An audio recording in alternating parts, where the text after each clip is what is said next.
Hi, and welcome to our first ever episode of Elevate Your Genius. I'm Hannah, and I do a lot of the behind the scenes stuff for Team Coonley. So I'm just here to ask the questions, but the main star of this show is Dr. Anita Knight Coonley. Um, Here we go for our very first podcast. Are you ready? Well, thank you for that gracious introduction, Hannah. And Hannah is definitely she does a lot more than she gives herself credit. She's very humble, but uh I'm excited to be here. We're excited to be here with you. The other Dr. Coonley, Dr. John Coonley, will be joining us in some episodes as well. So welcome to our first podcast and thank you for joining in. Okay, so I wanted to start this very first podcast with just an introduction to you, and I'll definitely do one for Dr. John as well. But let's just get started with you. I have three questions today, and let's get started with the very first question, which is about your background. So, can you tell the listeners what you do now and how you got to where you are now? Okay, so what I do now, well, I primarily work as an associate professor of counseling at a large nonprofit university, training clinical mental health counselors. I also teach uh, students who are studying clinical psychology, PsyD students, and I teach the research methods courses, the statistics courses. I traditionally, for the last 10 years, taught a lot of the counseling skills course. Not, I kind of shifted more towards the research these days. Um, I'm also an author. I love to write, and especially in the areas where my research has been focused. Uh, so I think that was the first part of the question: is what do you do? So basically, teaching, writing.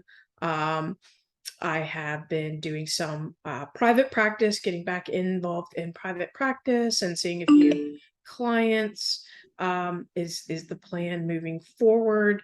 But those are kind of my main things between writing, research, teaching, and counseling. Perfect. Okay, so you mentioned that you're an author, and if you, the listener, don't know already, Dr. Anita has a lot of different books out, but her most recent book is called The Mr. Rogers Effect. You can see it if you're watching on our YouTube channel, you can see it perfectly displayed behind each of us on our bookshelves. But, anyways, that leads us right into question number two, which your whole book is really about the Mr. Rogers effect. And I know you took a deep dive into Mr. Rogers and the way that he carried himself throughout all of the years, the impact that he had, and you took that and put it into book form so that everybody else can learn from him and his teachings and his ways.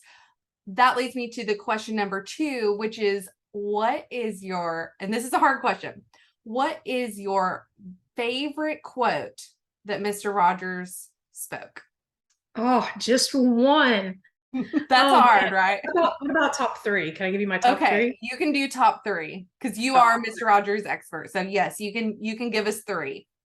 Okay, well, thank you for that gracious introduction to the Mr. Rogers effect as well. Um, I'd have to say, so in Secret One, there is a quote that, and it's the introduction of most of the chapters. There's a quote from Mr. Rogers or a related quote, one of his favorite quotes. This one is one that activates the right brain. One of my other research interests is related to attachment, and when people have a preoccupied or entangled or insecure attachment, there's oftentimes a lot more activity on the right side of the brain. Um, and so that part of the brain deals with processing emotion um, and instincts, gut feelings. And this quote that I think speaks to that side of the brain, and it says, "We speak with more than our mouths. We listen with more than our ears." I like that one. That's a good one. That's a very good one. And that was from Secret One. That was from Secret One. And then Secret Two has an introductory quote from Mr. Rogers that was published in The World According to Mr. Rogers, one of his books. And this one, I think, speaks a lot to empathy and how oftentimes we say things when we want to help a person feel better. but sometimes it doesn't really come from an empathic place. It just comes from our own discomfort with their painful emotions and wanting to fix rather than really being willing to be with them in it and feel with them, which is the essence of empathy. Uh, and so he really kind of calls people out on this idea, but it says people have said don't cry to other people for years and years. And all it has ever meant is I'm too uncomfortable when you show your feelings. Don't cry. I'd rather them say, go ahead and cry. I'm here to be with you. That's a good one too. It's easy to go into the fix it mode, but it's a whole nother way to just sit with your emotions and to help them go through their own emotions and sit through their emotions and you be right next to them. So I like that one. One of the greatest motivators we have in life is not the pursuit of pleasure, but the avoidance of pain. And so sometimes our words come from helping us to avoid pain, trying to help our loved ones by helping or encouraging them to avoid pain.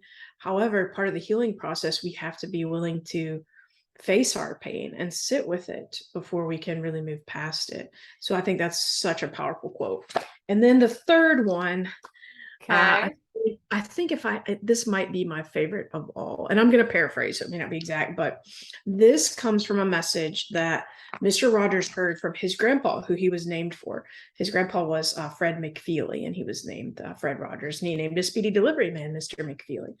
But I believe that his grandpa's words really were written on his heart and something that really were a healing message to him.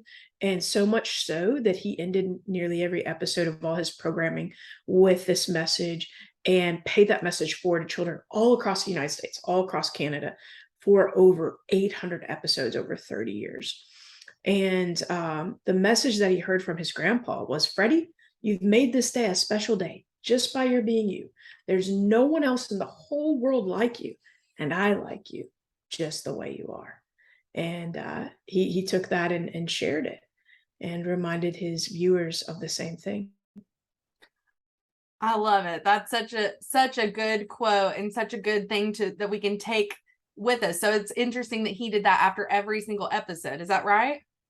Yeah, pretty much. And Hannah, I can't help but wonder what your favorite quote is from Mr. Rogers.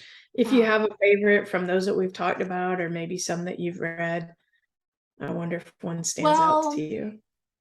I mean, I'm not as much as an expert, but I did read the book. I kind of like, and this is not something necessarily, I don't know if he's ever really quoted it. I guess he did. But it was the idea about him asking and inviting people to be his neighbor. I like the idea of asking that. So, I know he said, won't you be my neighbor? And that was an invitation. So I really like that idea. And that's something that I can think of and, put into my everyday life too. Yes, it is very unique. I appreciate you saying that because there's very few of those such personal invitations, right? Like when we think about that question, won't you be my, and then it ends with neighbor. The two closest I can think of is won't you be my Valentine, or won't you be my, partner when someone proposes for marriage, or won't you be my, date to this event. Like they're all such very personal invitations. Right. So to invite someone to be a neighbor, it's such a tender invitation. So thank you Yeah. for sharing that, I Hannah. like that. Okay, so if you, the listeners, have not read this book, you can get it at many of your local bookstores. If they don't have it in stock, you can always ask them. They will happily order it for you. You can also get it on Anita's website, which we will have linked in the bio here. And you can also get it on Amazon, which is quick and fast and convenient. You can Let's also find it at your favorite neighborhood bookstore if Oh, you I like like that. to support your neighborhood bookstore. Yes, for sure. Okay, so let's go to our very last question. And the last question is really pertaining to this podcast because this is a new thing. Obviously, this is our first episode. I wanted to talk with you about what the listeners are going to be getting from subscribing to this podcast, either on like on the podcast forum or on YouTube, because we'll do both. So what are they going to get from you? What kind of topics are we going to cover? Yeah. So, what kind of topics will we cover? Well, so you'll get an opportunity to hear from me, but also get an opportunity to hear from psychiatrist Dr. John Coonley, who is a double board certified child, adolescent, and adult psychiatrist, and been successfully practicing for many years. And he's an expert on ADHD.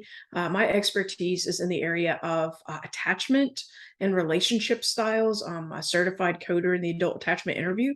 So we'll be talking a lot about relationship styles, attachment styles, how to optimize those. Mr. Rogers was a great example of a substitute attachment figure, someone who is a pro at helping people feel safe, that haven of safety and that secure base. So we'll draw upon some concepts and lessons from Mr. Rogers as they're relevant. We'll also be talking about the brain. I believe that it's important for mental health counselors, psychiatrists, psychologists, all those in the helping profession to have a sense of what we call neural empathy or neuroempathy, where you can empathize with the client, but also think about what's happening in their brain, right? When a client's struggling with rumination or they keep thinking about the same negative thoughts or keep asking, like, what's wrong with me? Or why don't I have more energy? Or why am I not more of this or that? And their brain gets stuck there.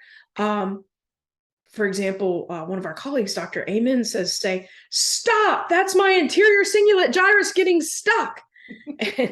and literally kind of shake yourself out of that when you notice that.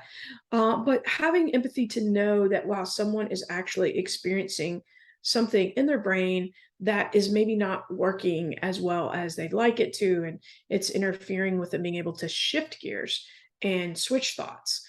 It's not that they're trying to be maybe a contrarian, maybe they're just stuck. And so we'll be talking about the brain, strategies that we can use to optimize the brain, optimize our attachment, increase our focus. We'll have some topics for counselors in training, how to focus better when you're studying, how to make the most of your study time, techniques you can use with clients to boost mood. I think those are some of the things that get started. I'm wondering if there's anything else that you have in mind that you think you know me and the other Dr. Coonley pretty well, that you think people would really want to hear about. Well, I think that all of those topics sound very good, and we have a lot of work ahead of us to cover all of those in this podcast. So we're going to have tons of information. There's going to be a wide variety of conversations and topics. But one thing that I did want to point out is that while this is good for counselors, psychologists, students, etc., anyone in the mental health field, I am not naturally in the mental health field. That's not my area of expertise. That does not mean that I don't have interest in this. So please feel free to share this with people that are maybe a colleague or a friend. But you can also share this with people that just may find this stuff interesting. This is going to be broken down in a way that can be digested by people maybe that aren't in that field. So I think that, we're going to talk about some really important things over the next whoever knows how long this is going to last, but I'm very excited to get started, and I hope you are too. I'm very excited. I'm looking forward to it. I enjoy our discussions and can't wait. And if you have any requests, feel free to get in touch with us on Instagram at the.empathetic.counselor. And we're looking forward to talking with you more and connecting. All right. Well, we'll see you next episode. Thanks so much, Anita. Thank you. I hope this gives you some concepts to contemplate. Until next time, God bless you. Bye-bye.